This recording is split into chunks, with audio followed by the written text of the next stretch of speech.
Alright, let's get into it. So, we're going to be talking about in this video on my 2020 fantasy football bust part 2. I'm in a part 1. Talked about a couple guys. Talked about 4 guys, I think. And in this video, I'm going to talk about 5 guys that you have to avoid. And these 9 players are players that I'm just not targeting it at their current ADP. Whether I hate them entirely or I just don't think they're going to live up to that price tag. Let's get into it. So the first guy I got on my list is Gronkowski. Now, I don't know why a lot of people are hype about him. I know he's a flashy guy. He's a Hall of Famer. He's a legend. New England Patriots legend. But what gives people the impression that he's going to do anything in Tampa Bay? They have a lot of weapons already. They have 3 capable tight ends on their roster. O.J. Howard, Cameron Brate, Rob Gronkowski now. They got arguably the best duo wide receiver group in the league. Mike Evans, Chris Godwin. So why do people just automatically think that Rob Gronkowski is just going to be this superstar on the Buccaneers? He finished as the tight end 11 in his final year with New England. He couldn't stay healthy at all. He only played 13 games his last season in New England. He's injury prone. He's been injury prone. He took a year off, so he might not even be in game shape to begin with. Tom Brady has more weapons than ever, so that means he can spread the ball out more than ever. And this year, I just don't see the hype that people are putting on a injury-prone old tight end that wasn't even good in his final year. Now he takes a year off. It's a flashy name, but he's going to be super touchdown dependent in Tampa Bay, and I just don't get the hype with him.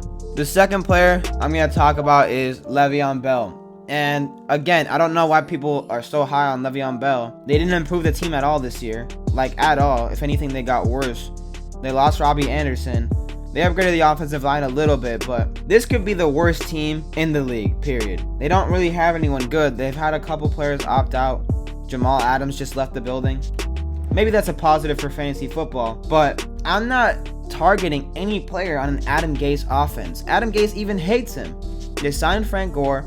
They drafted LeMichael Pirron in the 4th round. You know, I still think he's going to be a workhorse back, but what good is a workhorse back on the worst team in the league? I don't want any players on an Adam Gase offense besides the slot, which is Jamison Crowder. Besides Jamison Crowder, I do not want any of these guys.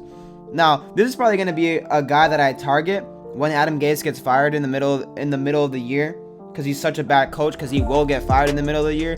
In the middle of the year, when he gets fired and this team just looks absolutely awful, people are labeling Leveon Bell as a bust. I'm going to swoop in and target Leveon Bell because I think he's going to have some upside with Adam Gase out. But with Adam Gase in, I am not targeting him at all. He got a lot of receptions last year. If that goes down, this is going to be kind of scary. I don't think he's going to get a lot of touchdowns, and this could be the worst team in the league. So I'm not targeting Leveon Bell. I'm not targeting any player in an Adam Gase offense, like I've said repeatedly, besides the slot. The third player, Kerryon Johnson. They already drafted his replacement.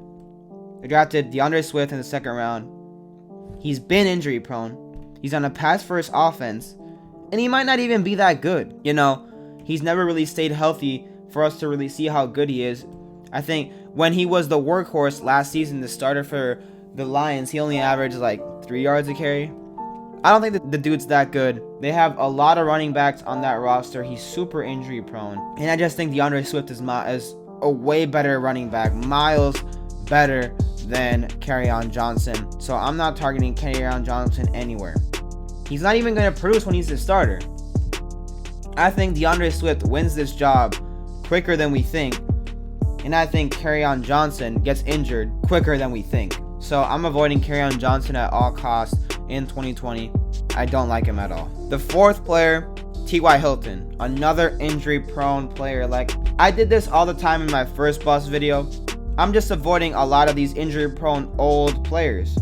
T.Y. Hilton was injured the whole entire year last year, and a lot of people like to look at Phillip Rivers as an upgrade over Jacoby Brissett.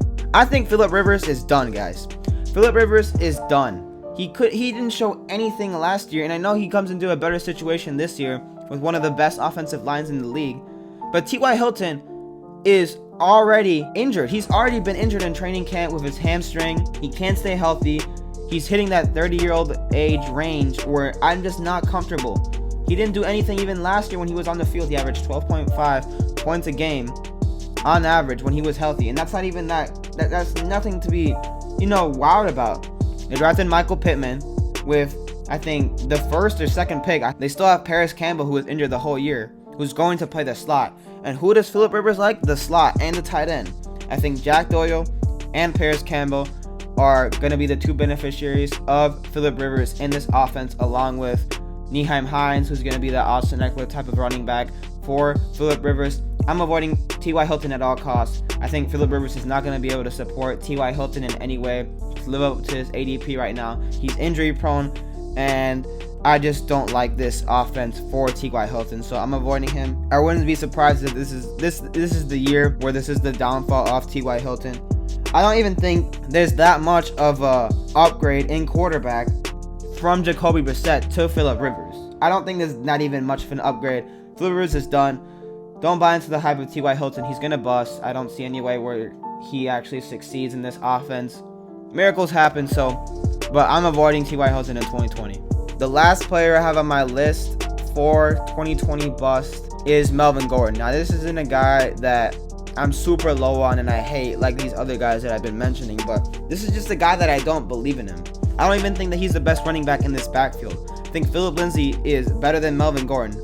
He's produced back-to-back 1,000-yard seasons, and I just don't know if Melvin Gordon is talented or not. You know, he produced with the Chargers in a running back-friendly offense, but was it more because of his talent or because of that offense and the RB-friendly system that they run? So that's already question marks. Is he talented or not? He's already 27 years old, and that's a number I completely avoid for running backs. He's had injury concerns in the past, and for the amount of work that he's going to get this year, because they paid him a lot.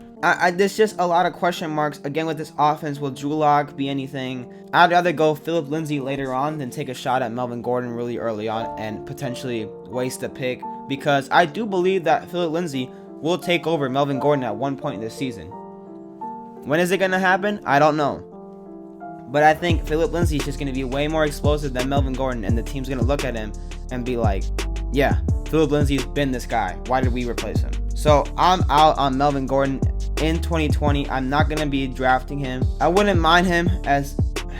can't even get him as an RB3. So I'm not drafting him at all. I'd rather go a wide receiver on his price, even if I have to take a running back too way later. That's my stance on Melvin Gordon in 2020 and why I think he's going to bust. Maybe it's just a gut feeling. Maybe you don't believe in it. Fine. But I'm warning you, I don't really like Melvin Gordon in 2020. These are just some of the players I'm avoiding in 2020 because I just don't believe in their situation and their ADP price tag. Along with the first part, I am avoiding all 9 of these players at all costs. Thank you for watching. I'll see y'all later.